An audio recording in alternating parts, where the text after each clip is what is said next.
Irmãos, a paz do Senhor. Estamos falando sobre as duas árvores, né, e o que elas simbolizam, trazem para nós, princípio, embora nós falamos aqui, na última terça-feira, que estas duas árvores, né, nós entendemos que elas eram reais, né, não eram fictícias, né, ou uma lenda ou coisa assim. Muito pelo contrário, porque eu falei sobre que alguns estudiosos, alguns teólogos acham que essas duas árvores eram apenas símbolos, né? E não eram reais. Na verdade, nós entendemos claramente pelas Escrituras que estas duas árvores foram realmente criadas, estavam lá, reais, embora elas trazem realmente uma simbologia, né? A árvore do conhecimento do bem e do mal, que nós falamos ali, né? Que estava ali para testar a submissão e a obediência de Adão e Eva, né? E trazem em sua simbologia também a ideia clara de escolha, tá? De decisão, de livre-arbítrio. E a árvore da vida, que também, né, traz a ideia de vida. O homem, ele não é eterno nem infinito, tá? Porque isso são atributos exclusivamente divinos. O homem fora criado para a infinitude e para a eternidade. São duas coisas distintas, tá? Nós temos que atentar para isso, até porque alguns segmentos hoje estão adotando uma falsa doutrina de que o homem pode se tornar igual a Deus. Jamais o homem vai se tornar igual a Deus. Essa foi a proposta de Lúcifer. Nós vamos ver isso em Gênesis capítulo 3, né? Mas o homem vai se tornar semelhante a Deus, tá? Semelhante, nunca igual, tá? Porque Deus é incomparável, único, tá? Quando é citado o famoso Shema, né, que é Deuteronômio capítulo 6, ouve, ó Israel, o Senhor nosso Deus é o único Senhor. Está falando ali da singularidade divina, tá? Não há nenhum ser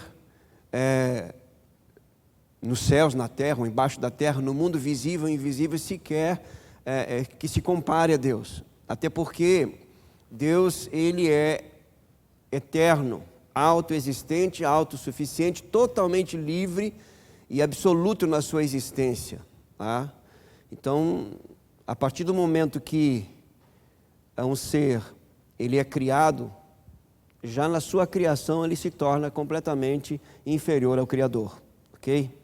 Então isso tem que ficar claro, até porque, repito, que alguns segmentos aí estão ensinando que em Cristo nós vamos nos tornar iguais a Deus, né? Alguns usam a expressão pequenos deuses, ou outros usam a expressão pequenos Cristos, né? Usando aquele texto lá que eu já citei aqui de Atos, que pela primeira vez os cristãos ali, os discípulos foram chamados de cristão, e pego aquele texto para dizer que cristão significa pequeno Cristo. Nem de longe essa tradução nem no grego, nem no hebraico, né? Não existe pequeno Cristo. Na verdade, cristão é seguidor de Cristo. Então o homem, o máximo, pode se tornar semelhante ao Criador, e esse é o propósito, de viver essa semelhança em Cristo, tá?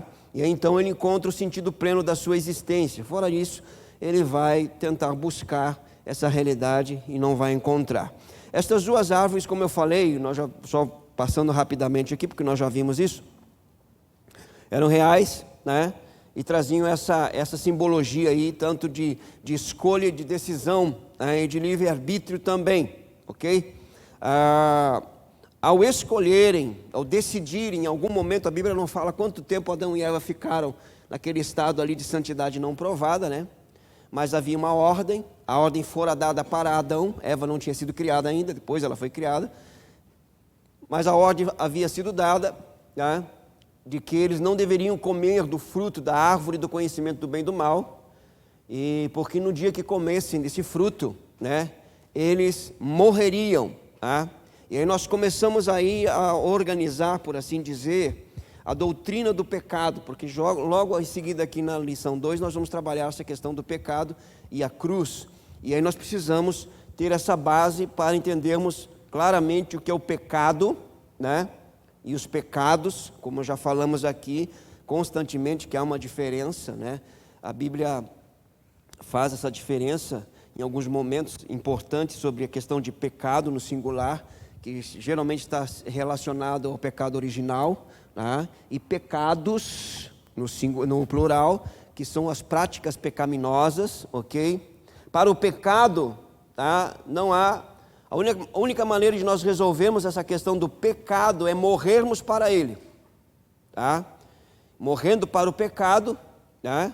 Nós nascemos em Cristo, e aí somos vivificados pelo Espírito. A partir daí somos condicionados a mortificar os feitos da carne, que a Bíblia chama de pecados. Então entenda uma coisa, eu só posso resolver ou lidar com os meus pecados quando eu resolver a questão do meu pecado. Dá para entender isso? Então eu não posso de forma alguma entrar no processo de santificação que vai lidar com os meus pecados se eu não ter nascido de novo ainda. Eu tenho que nascer de novo, porque a única maneira de lidar com o pecado é o novo nascimento. E o que é o pecado senão a independência de Deus? Todos nós nascemos assim, mortos para Deus. Efésios capítulo 2, a partir do verso 1. Separados de Deus. Nós falamos aqui sobre a morte espiritual, né? A morte física. Então, sempre quando lidamos com morte, qual que é a ideia de morte na Bíblia? É separação. Tá? A morte física é a separação do espírito e alma do corpo, ok? Por isso que nós falamos na última aula aqui, na última terça-feira. Quando a pessoa morre, seja ela cristã ou não, essa separação do mundo, da realidade natural e da realidade espiritual, que é espírito e alma, ele sai dessa dimensão natural, entra na dimensão espiritual e não volta mais. Não volta mais. Não existe essa questão de que fulano morreu e volta, entendeu? Seja lá no corpo de alguém ou vai reencarnar. Isso não existe. Por quê? Porque justamente a morte já define isso. A morte física é essa separação da parte material e parte imaterial. Por quê? Porque a parte material ela vai nos condicionar, nos relacionarmos com o mundo natural. E a parte material, espírito e alma, com o mundo imaterial. Quando há essa separação com a morte física, nós saímos dessa dimensão natural e não voltamos mais. É simples assim. Como é que você vai lidar com alguém que crê que fulano morreu e volta? Ora, só você aplicar esse princípio da morte. Se a pessoa morreu, né? Porque a estrutura do ser humano, nós vimos aqui em Gênesis que Deus criou o homem do pó da terra, essa é a parte material, soprou nele, né, o fôlego de vida, espírito, e ele se tornou alma vivente. Então a alma, digamos assim, é o elo que liga a realidade do espírito, que é o mais interior do homem, e a parte material. Alma e espírito estão juntos. Quando eu morrer, alma e espírito separam-se do corpo. Então não há mais como eu voltar. Por quê? Porque a minha alma e o meu espírito foram criados para habitar no corpo que Deus me deu. Esse corpo volta ao pó. Eu não posso usar outro corpo. Ok?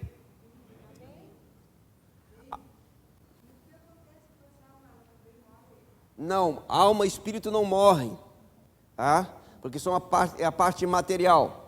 O texto sagrado diz que eles voltam para Deus, no sentido de que, vamos lá para Eclesiastes, porque essa pergunta é importante. Para onde vai?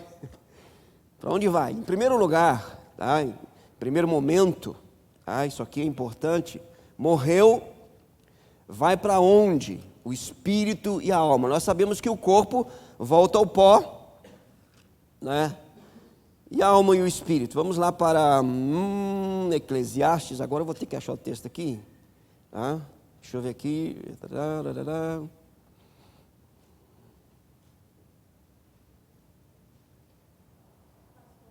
Sim.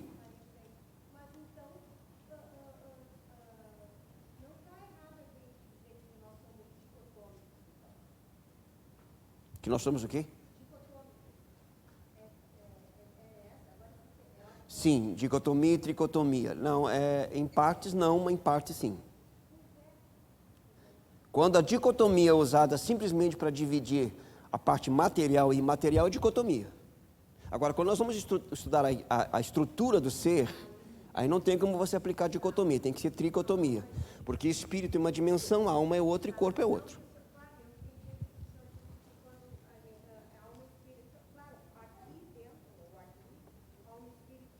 Estão juntos. Exato, mas não é a mesma coisa. Tá? Ok? Deixa eu achar aqui o texto rapidinho, deixa eu ver onde é que está esse texto. Oi? 12, 7? Obrigado, Paula. 12, Eclesiastes capítulo 12, versículo 7. Pode ler para nós aí.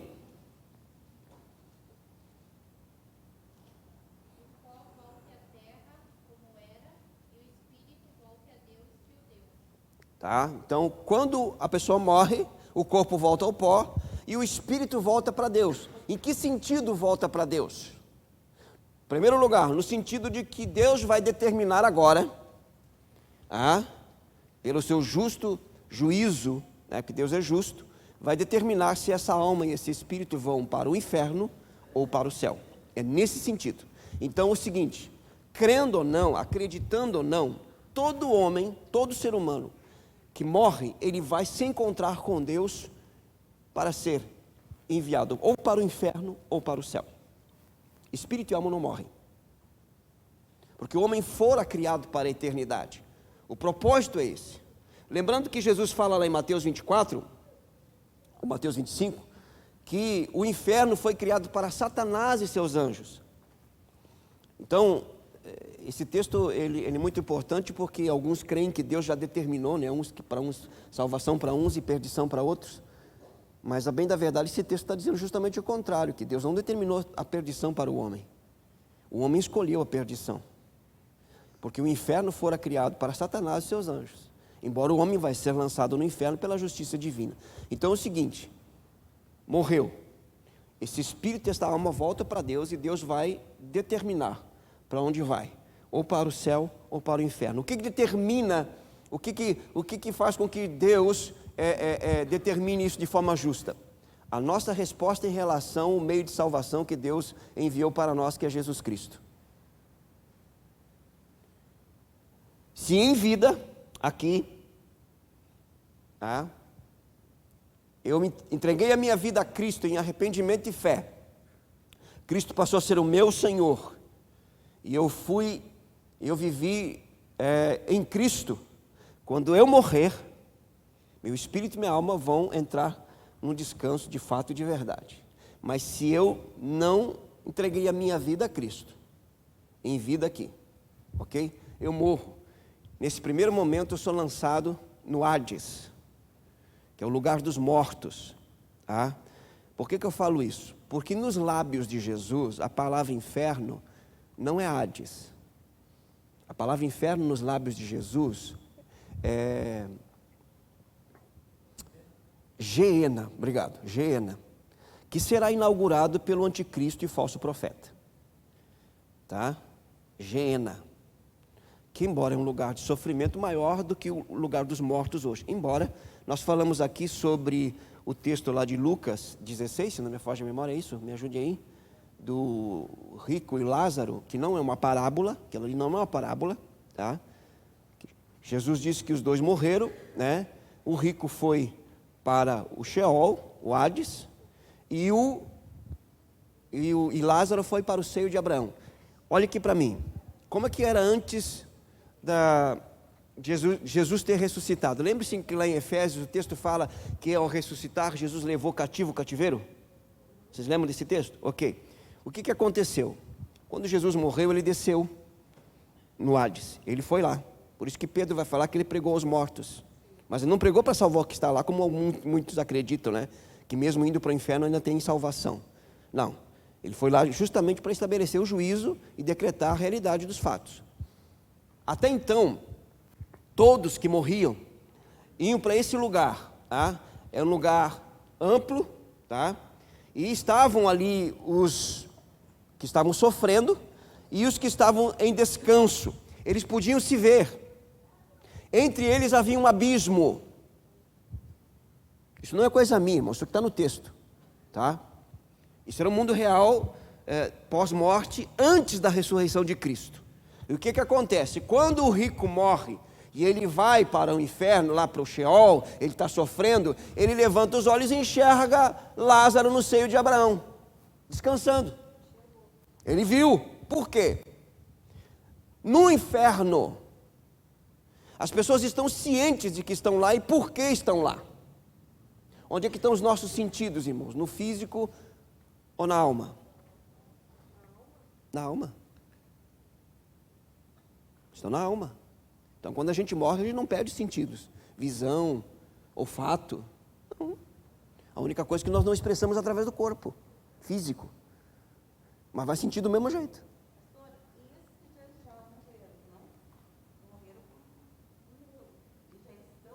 Já estão sofrendo. Já estão. Então é o seguinte, havia um abismo, tá?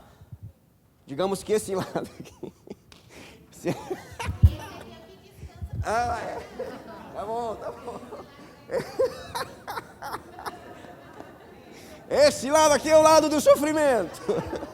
Tem um abismo e Lázaro está lá descansando, tá? Vocês lembram? Deu para entender? Quando Cristo desce lá, ele prega, né, a justiça.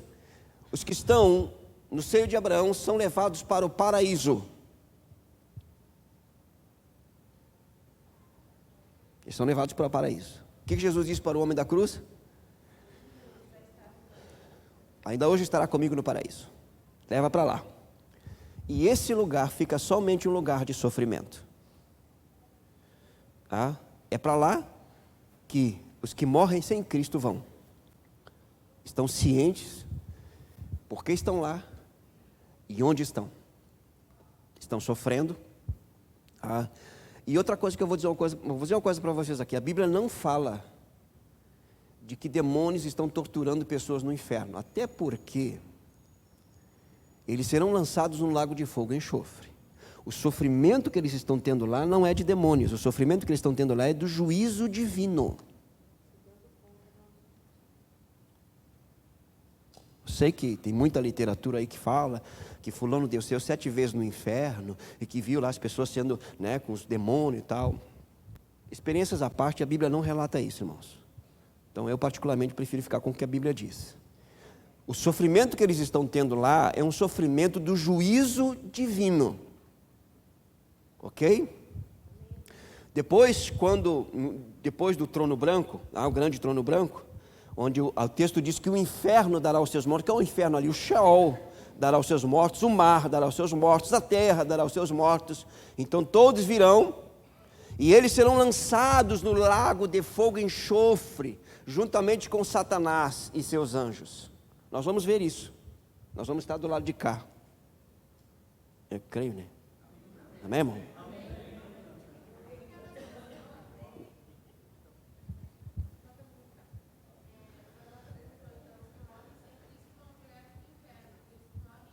Paraíso.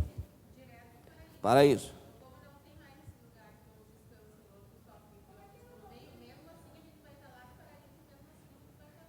Não. Agora, depois da ressurreição de Cristo, isso não existe mais. Entendeu? Oi?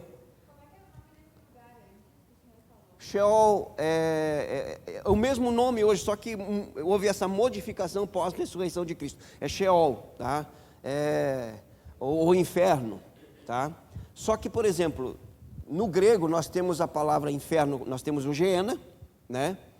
Nós temos a Hades, e nós temos outra palavra, Tártaro, né? Que é um profundo onde tem alguns demônios que serão tirados de lá na grande tribulação. A coisa vai ficar pior ainda. Serão soltos na grande tribulação. Eles estão lá presos no Tártaro, que é um ambiente um pouco mais profundo. Um pouco mais, entendeu? Tá? É porque é o seguinte, irmãos, ó. Lembra que Jesus fala o seguinte, assim, ó, nessas palavras assim, ó, aquele que... Vou traduzir que eu não lembro bem do texto que ele fala em Mateus, né? Aquele que trouxe escândalo ou não creu, uma coisa assim, sofrerá poucos açoites, ou muitos açoites. assim como há níveis, tá, lá no céu, no que diz respeito à questão de galardão, tá, haverá níveis de sofrimento no inferno. Embora essas situações aí sejam um pouco discutíveis, tá, mas o texto sagrado nos dá a entender que haverá níveis de sofrimento no inferno. Repito, esse sofrimento, tá, ele é aplicado pelo juízo divino. Se Deus usa demônios lá, não sei, a Bíblia não fala, mas, tá? Oi? Tem alguns textos que indicam essa realidade aí, mas não é uma coisa ainda bem, né, bem definida. Mas alguns acreditam que sim, né, boa parte dos estudiosos, por ver essa questão aí nas palavras até do próprio Jesus. Na verdade, irmãos, por exemplo, se você for estudar a doutrina do inferno, você vai ver que a pessoa que mais falou sobre o inferno na Bíblia foi Jesus.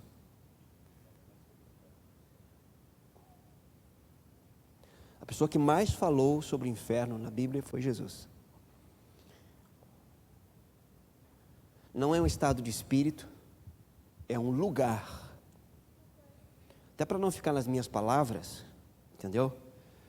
Porque o pessoal diz, o inferno é aqui na terra. Mas o pessoal não tem. Às vezes a gente vê até cristão falando isso.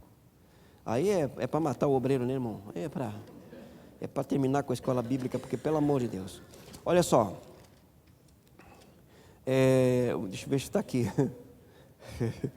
Não, é complicado, né? Meu Pai do céu. Mateus capítulo 25. Mateus 25.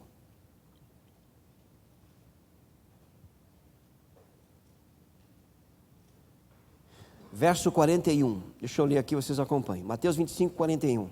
Acharam aí? Então o rei dirá aos que estiverem à sua esquerda: apartai-vos de mim, malditos, para o fogo eterno, preparado para o diabo e seus anjos. Aí ele vai dizer, porque tive fome, papapá, papapá, papapá, papapá.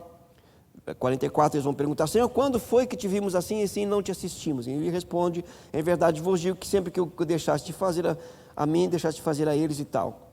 46, e irão estes para o castigo eterno, porém os justos para a vida eterna. Escute aqui, se existe vida eterna, existe também condenação e sofrimento eterno. Alguns teólogos dizem que Deus, no seu grande amor, na sua grande misericórdia, na sua grande benevolência, em algum momento, né, vai tirar aquele pessoal do inferno. Isso se chama a doutrina do universalismo. Em algum momento todos serão salvos, até o diabo, por causa do amor de Deus. A Bíblia não fala isso. A Bíblia fala de sofrimento eterno e descanso eterno. Isso, de serem aniquilados. Tá? É a doutrina do aniquilarismo. Vai chegar um momento que Deus vai aniquilar todo mundo no inferno lá e eles não vão mais sofrer. Também não tem isso na Bíblia. Vai sofrer eternamente, vai descansar eternamente. Por isso, né, é importante saber como é que nós estamos aí, né, irmãos? Pastor, eu sou ignorante, mas eu quero eu sou ignorante. Pessoal, tem uma pessoa que prega, então toda aquela pessoa que sonha, ele foi para o inferno, pregador da palavra de Deus. A questão dos sonhos é a seguinte, ó. A questão dos sonhos é o seguinte, ó. Nós temos em média, nós sonhamos durante a noite, em um período de mais ou menos de 2 a 3 horas à noite em descanso, nós sonhamos aí entre 3, 4 mil sonhos, tá? Preste atenção, que eu vou usar uma expressão aqui, mas eu estou me referindo a sonhos, tá?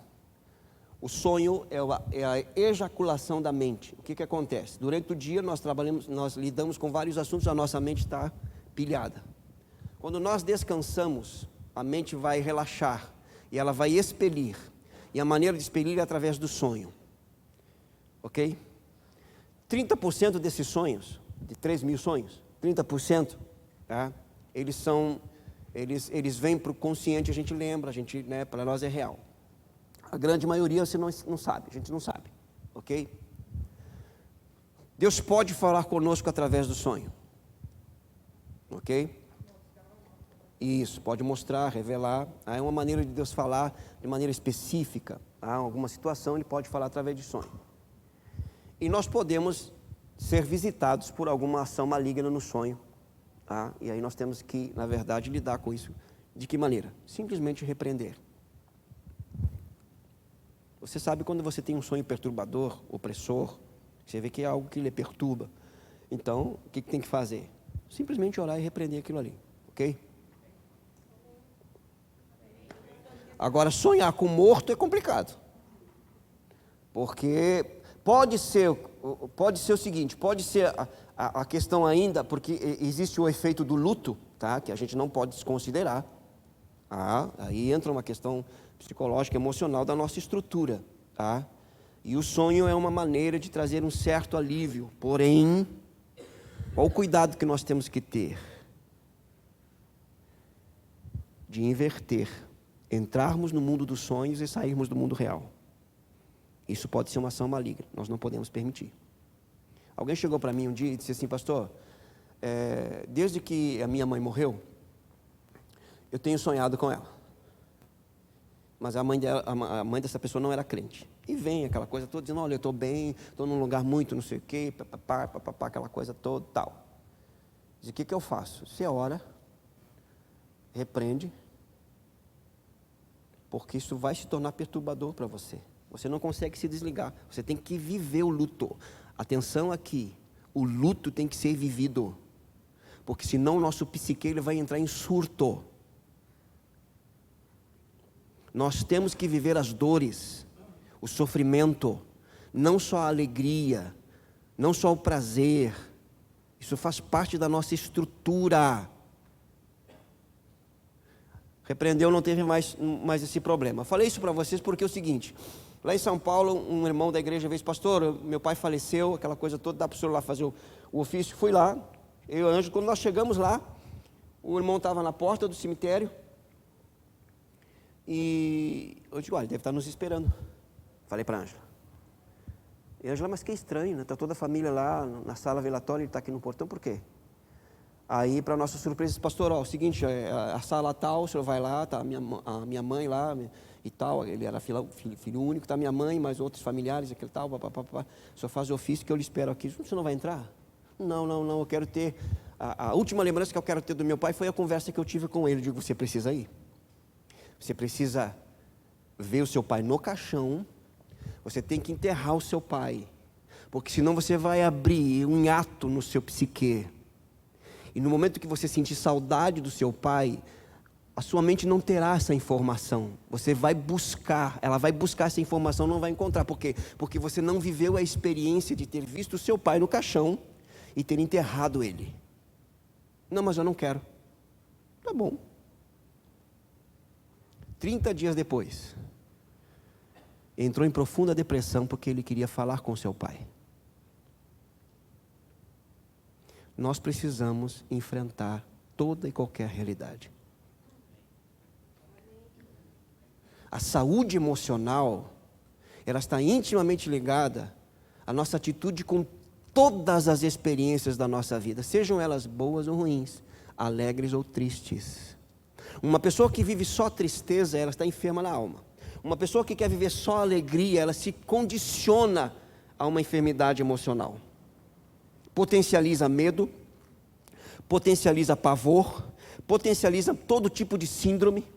E essa geração é a geração da síndrome, é síndrome do pânico, e tudo isso porque a grande maioria é o seguinte: não querem viver o que está sendo proposto para eles.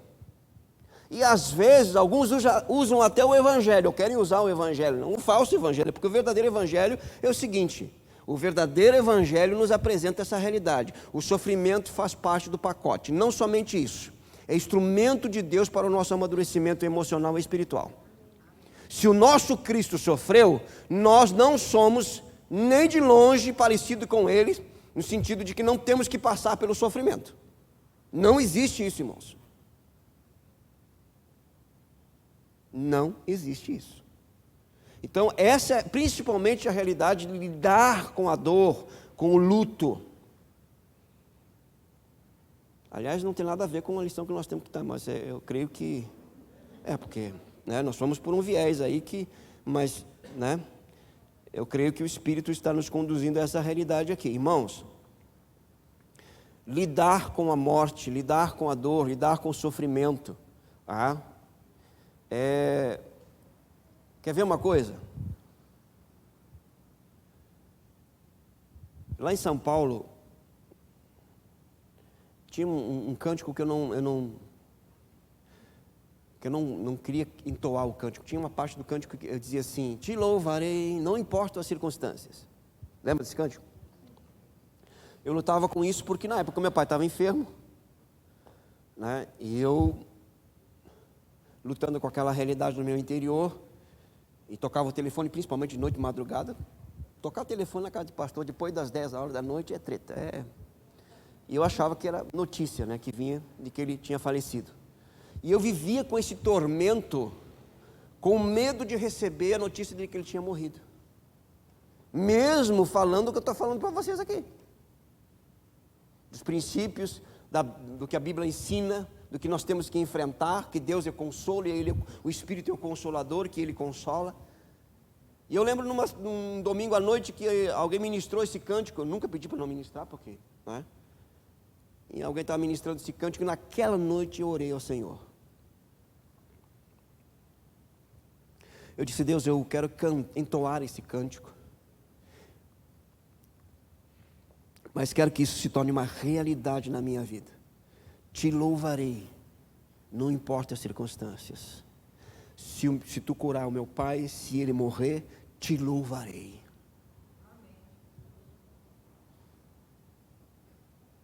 Não quero viver esse tormento, até porque ele é teu.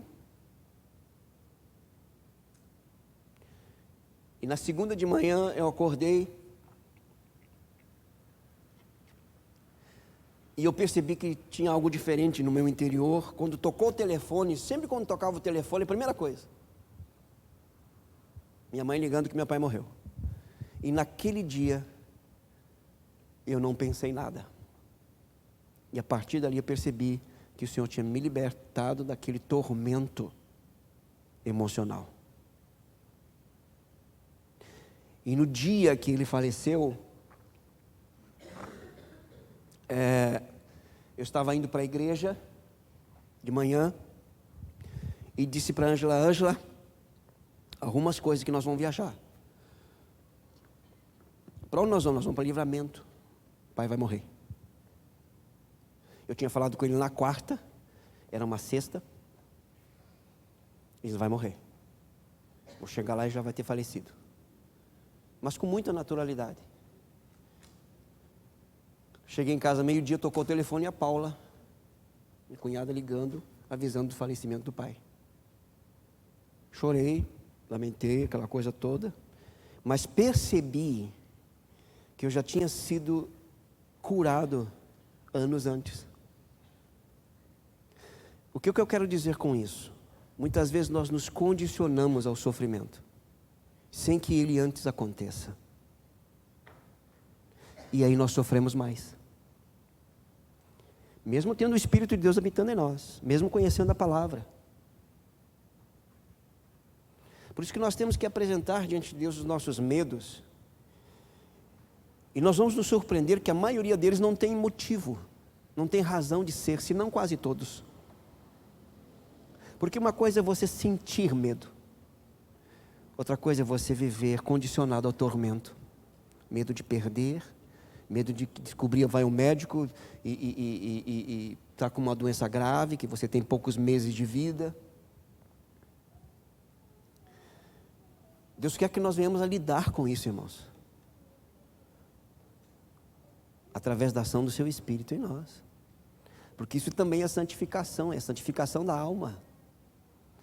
Lidar com os nossos medos, para que eles não nos dominem. Nós vamos sentir, já falei aqui, sentir é uma coisa, Não tem nada a ver com fé, com falta de fé, com muita fé, não. Você sentiu medo é um sentimento. Aliás, o sentimento do medo é um sentimento de proteção. Você está lidando com o desconhecido, então você vai se precaver. Isso é totalmente normal. Agora, viver sobre o jugo do medo, do tormento, não é normal. É enfermidade na alma. Que começa com uma questão emocional, pode se tornar uma questão perturbadora. Eu, particularmente, não creio que um demônio pode possuir um cristão, porque eu não vejo isso na Bíblia, embora tem muita gente que vê aí, já expulsou demônio de crente, mas tudo bem. Experiências à parte, particularmente eu não vejo Jesus expulsando demônios dos discípulos. Alguém cita a questão de Judas. Bom, Judas era ladrão, ele não roubava, ele era ladrão. Isso significa que mesmo com Cristo ele estava em pecado, vivendo em pecado. E quando Satanás entra nele, ele não se retorce, não baba, não. O que indica que o texto está dizendo que Satanás entrou nele no sentido de influenciá-lo e conduzi-lo a trair Jesus. Ponto. Mas discussões à parte, nós temos que entender o seguinte, que mesmo habitados pelo Espírito de Deus, selados pelo Espírito de Deus, nós podemos sofrer algum tipo de perturbação e opressão maligna, porque é uma coisa externa, não é eterna, vem de fora. Até para que Deus permite, até para que eu aprenda a lidar com a autoridade que me foi dada em Cristo Jesus. Certa vez nós chegamos na casa de uma família, essa família já estava na igreja há algum tempo, e conversa vem, conversa vai, de repente a mulher daquela casa diz assim para mim: pastor, eu tenho uma situação que já conversei com várias pessoas, enfim, que é o seguinte, de vez em quando eu acordo assim, perturbado, eu acordo mal, eu só quero chorar, eu quero ficar encerrada, entendeu? Aí as pessoas vêm, oram por mim, aquela coisa toda, me jogam no chão, me retorcem, aquela coisa toda, já expulsam um demônio e tal, e eu estou confusa, porque se eu estou endemoniada, eu não nasci de novo, se eu não nasci de novo, eu vou morrer, vou para o inferno. Não é confuso, irmãos? É ou não é? É. Aí eu disse: mas quanto tempo faz que você é cristã? Faz tanto tempo, me batizei, entreguei a minha vida para Cristo, tal. Ok. Você viveu algum tempo em outra religião e tal. Ela disse que nunca participou, mas de vez em quando ela tinha umas experiências assim antes de vir para a igreja. Depois que ela veio para a igreja, piorou. Piorou, em vez de melhorar, piorou. Ele disse: o que eu faço? Eu disse: olha, eu vou te dizer algo bem simples assim. Quando você sentir isso, perceber a tristeza, o tormento, querer ficar encerrado, aquela coisa toda, você ora. Senhor, eu estou me sentindo assim. Isso não procede de ti, não é do teu espírito. E seja o que for, eu repreendo em nome de Jesus. Aí ela bateu na mesa, indignada, dizendo que eu estava brincando com ela, porque ela tinha me falado algo tão sério, e eu dava uma resposta tão simplista para ela, porque alguns outros que já estiveram ali, disseram que ela tinha que fazer curso disso, curso daquilo, quebrar isso, quebrar aquilo, que ela tinha alguma coisa escondida na casa dela, e eu simplesmente disse para ela que ela tinha que orar e repreender, usando a autoridade de Jesus. Eu disse: olha, aí a decisão é sua. Se você entregou a sua vida para Cristo, você pertence a Cristo, Cristo é o teu Senhor, o que você está sofrendo não parte do seu interior, vem de fora. Mas se você quiser que alguém venha aqui e descubra que você tem algum quadro, alguma planta, alguma roupa, algum não sei o quê, fique à vontade, cada um crê. Eu não quis, de forma alguma, nem toquei nesse assunto, quem tocou nesse assunto foi você. Ou você também pode simplesmente atentar para o que o Senhor Jesus Cristo disse aos discípulos: eis aí vos dei autoridade para pisar em serpentes e escorpiões e sobre todo o poder do maligno, e nada vos causará dano. Você que escolhe.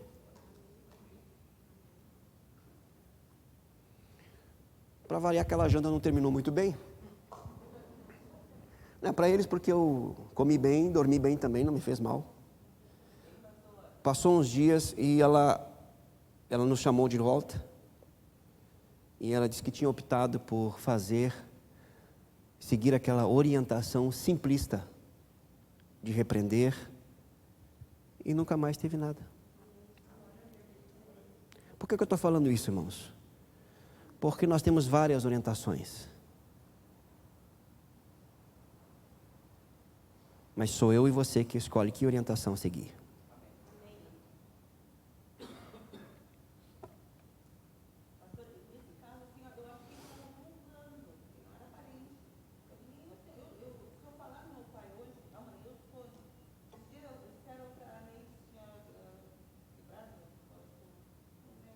Sim, tornozelo.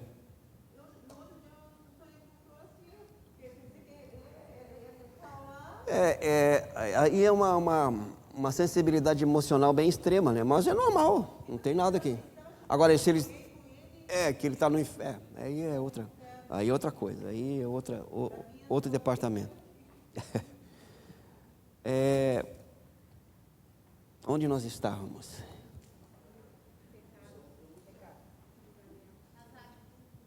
As árvores, ok? E eu não entrei na segunda lição ainda, meu Jesus amado. Alguma pergunta, colocação com relação ao que nós falamos aqui, irmãos? O silêncio já diz tudo, né, irmão? Mas tá. É o seguinte, ó. Deixa eu falar uma coisa para vocês que eu tenho sempre batido nessa tecla. Tudo que eu falar aqui, você guarda, anota, sei lá. Pega a sua Bíblia e vai para a oração. Não acredite simplesmente porque eu falei.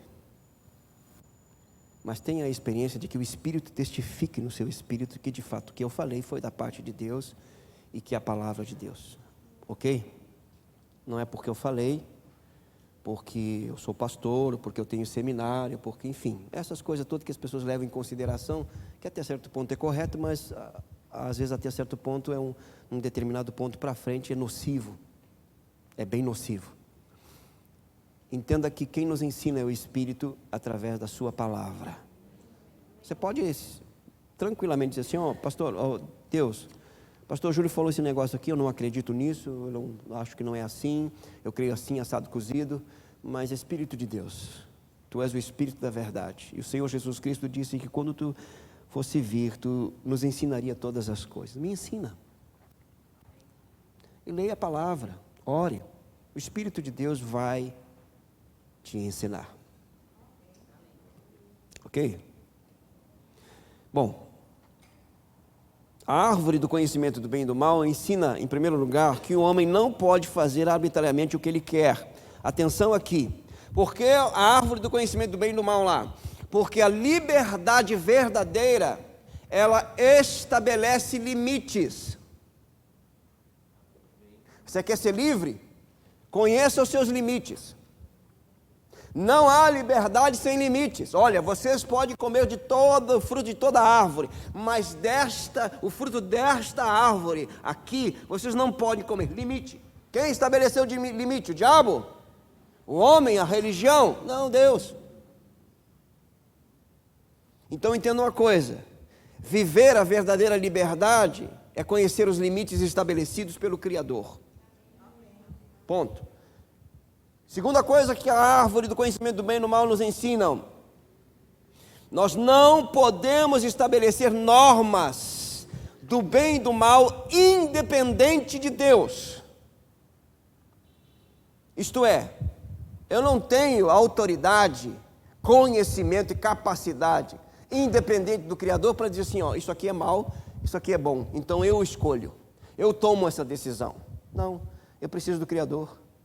Porque quem conhece tudo é Ele. Então essa é a ideia de hoje, né? Não, meu corpo, minhas regras.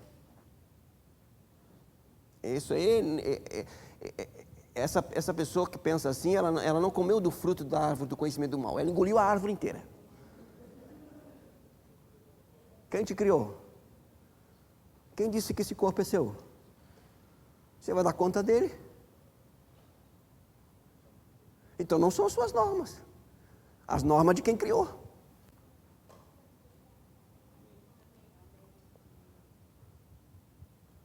Minha vida. Rapaz do céu. O fôlego de vida. Quem te deu?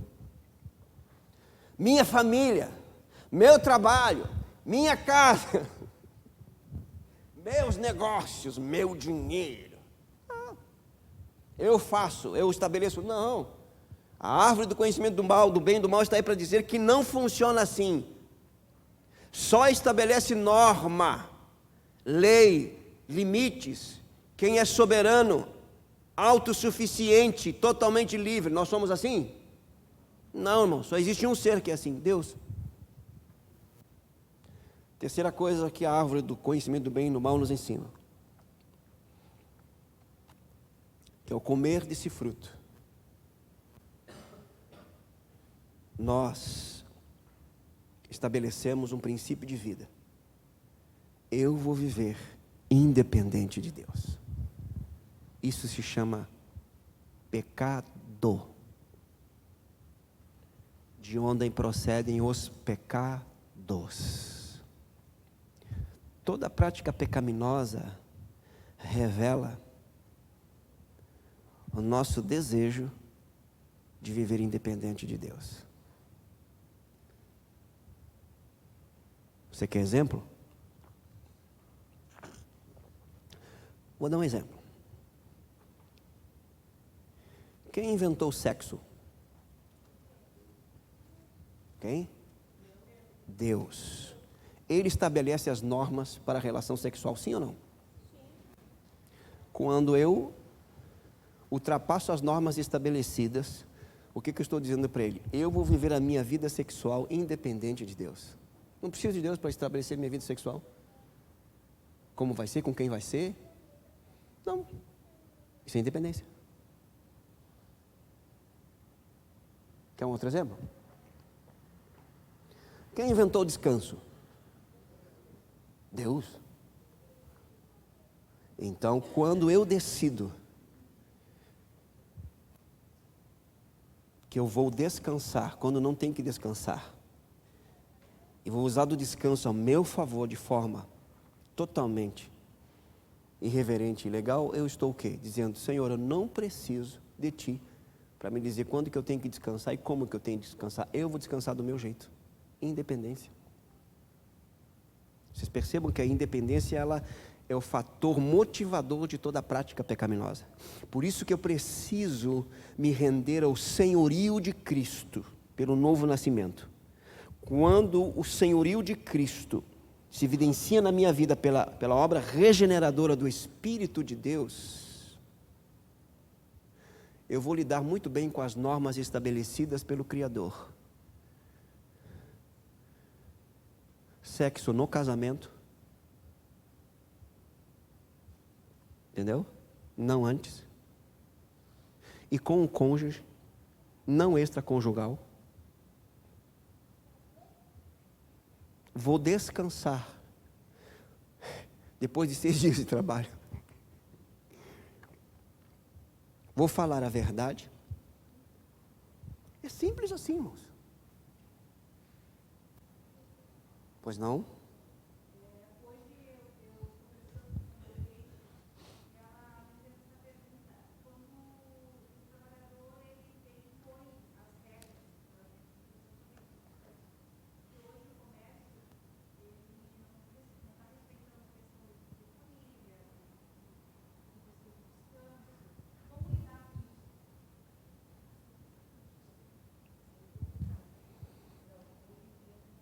Bom, essa é uma questão bem complexa, porém, o ponto de partida é o seguinte. Vou te dar um exemplo. Um irmão, na igreja lá em São Paulo, nós falamos justamente sobre isso, né, questão de descanso. Aliás, os cientistas descobriram há pouco tempo atrás que o nosso organismo ele foi estruturado, ele foi criado de tal forma assim, que ele vai trabalhar 6 dias consecutivos de 6 a 8 horas dia, em 6 dias consecutivos, e no 7º ele descansa porque ele para renovar a sua energia, a sua força. Os cientistas descobriram isso. Estudando, analisando o corpo humano, eles descobriram que O corpo humano, ele tem essa estrutura. Ele trabalha 6 dias consecutivos, em média de 6 a 8 horas cada dia. E ele tem um intervalo aí para descansar e repor as energias, então retoma para mais 6 dias. Quando isso não é obedecido, aí nós temos a realidade de hoje, que o pessoal chama muito de estresse, né? Que nada mais é do que o peso da alma sobre o corpo. Bom, esse irmão, ele estava numa empresa, foi promovido, trabalhava de segunda a sexta, né? Aí, nessa promoção é o seguinte, ele teria que trabalhar de domingo a domingo. Chegou para o patrão dele e disse o seguinte: olha, eu estou com uma situação assim, eu fui promovido. Ah, que bom que você é promovido, aquela coisa toda, papapá. Pois é, mas só que tem uma situação assim, ó, eu trabalho de segunda a sexta. Não, mas a empresa tal, não sei o que. Não, eu trabalho de segunda a sexta. No máximo até sábado. Mas por que? Tu quer um dia de descanso? Sim, um dia de descanso. Um dia de descanso. Não somente isso. Eu tenho família. Eu tenho esposa, eu tenho filho. E aí o patrão começou a chorar. E ele ficou impressionado e começou a chorar. O patrão chorou. Meu tempo já está terminando, já vou terminar aqui. E quando ele chorou bastante, ele disse assim, ó, olha, eu perdi tudo por trabalhar de domingo a domingo. Eu perdi a minha vida, eu perdi a minha família, ganhei muita coisa. Ganhei dinheiro, ganhei fama de ser um bom empresário, mas eu perdi muita coisa de valor. E eu admiro a sua atitude e a sua coragem, porque se eu fosse pela minha decisão, ele falou, racional, você estaria me ofendendo e eu estaria te demitindo agora. Mas porque de alguma maneira o Deus que você crê falou comigo, eu vou manter a sua promoção e você vai trabalhar de segunda a sexta. Isso é um caso raro, raríssimo. Mas hoje é o seguinte, ó, você tem que estabelecer o seguinte, ó, as suas prioridades. Alguém chegou para mim esses dias, pastor, eu preciso trocar de emprego. Por quê?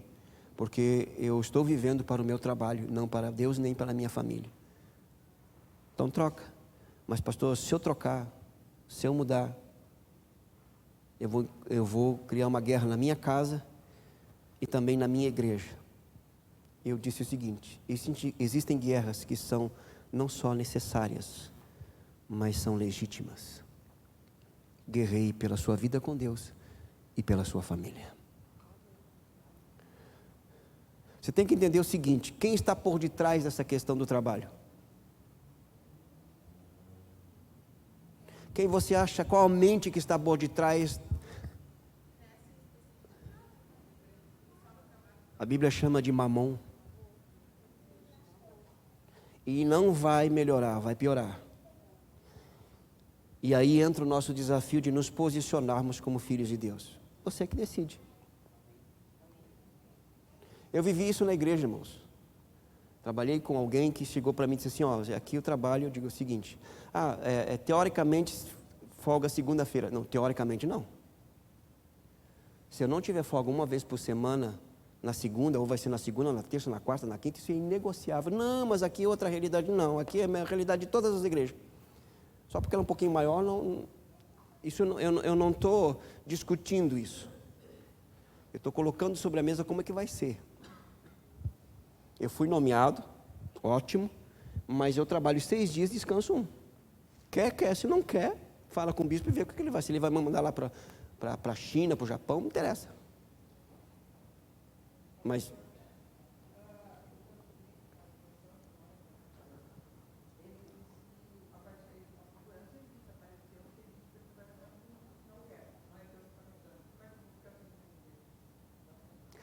o problema é que hoje, irmãos, esse tipo de colocação é muito espiritual, né? Para a grande maioria de nós aqui. Vamos falar a verdade, irmãos?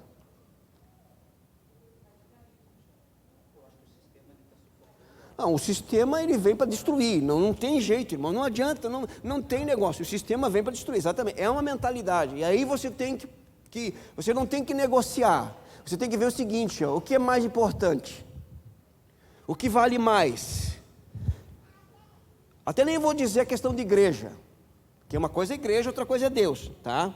E minha hora já foi. Pessoas, não, eu tenho que estar na igreja. Não, só comunhão com Deus. Depois de Deus na sua vida, o que vem? Sua família. Alguém diz assim, mas a minha família não vai me sustentar. Quem te sustenta é Deus.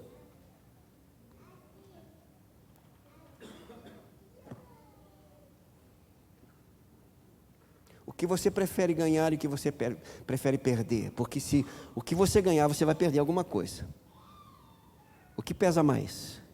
Você ganhar dinheiro, ser bem-sucedido e perder sua família? Não vou falar nem Deus. Não vou falar Deus. Perder sua família? Ou você ganhar menos e ter a sua família? Vamos orar? Depois você pode ofertar, você que trouxe a sua oferta. Perdoe o horário aí que já passou, né? A Ângela está aí, não? Ela entrou na porta ali e me olhou. Próxima terça, lição 2. Nós já vamos entrar definitivamente nessa questão do pecado. E nós vamos ver o primeiro ser que pecou, onde ele pecou, tá? E aí depois vamos entrar no pecado de Adão e Eva. Vamos orar? Pai, nós te damos graças, porque a tua palavra é a verdade. E o Espírito Santo que em nós habita é o Espírito da verdade. E nós reconhecemos aqui, Senhor, que necessitamos do verdadeiro conhecimento que transforma, que restaura, que cura, que liberta. Lembramos das palavras do Senhor Jesus Cristo. Conhecereis a verdade, e a verdade vos libertará. Dá-nos o conhecimento da verdade, Senhor, na comunhão, na intimidade contigo e com os nossos irmãos, em momentos como este.